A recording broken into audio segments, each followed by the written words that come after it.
কাকিমা আপনার কি সমস্যা? আপনি আমি একটা 82 বছরের অসুস্থ মেয়ে মানুষ।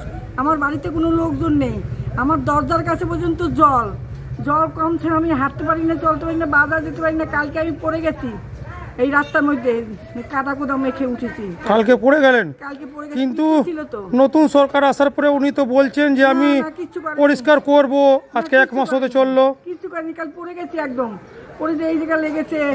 সেই কালকে থেকে বাজারেই আমি যাইনি, আমার ঘরে কেউ নেই। আচ্ছা, আপনার এই অ্যাড্রেসটা কোথাকার? এটা কাকিমা, এই যে খাওয়ার জল আপনি দেখছেন, এই খাওয়ার জল আপনারা কি করে ভরেন? যে মগে করে নাই, ছোট বালতি করে নিয়ে ভরি অনেক সময়।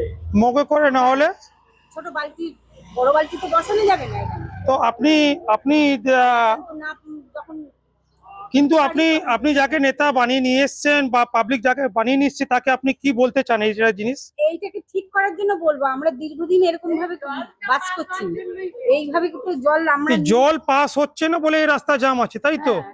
তাহলে এইটা কতদিন থেকে কাকিমা? অনেক দিন ধরেই হচ্ছে, অনেক দিন থেকে কোনো রকমের কোনো সাড়া পাওয়া যাচ্ছে না। কোনো সুরাহা পাওয়া যাচ্ছে তো আপনি আপনার এমএলএ কে কি বলতে চান?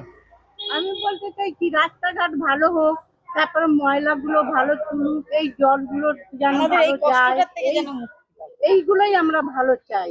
এইগুলোই ভালো চান? হ্যাঁ।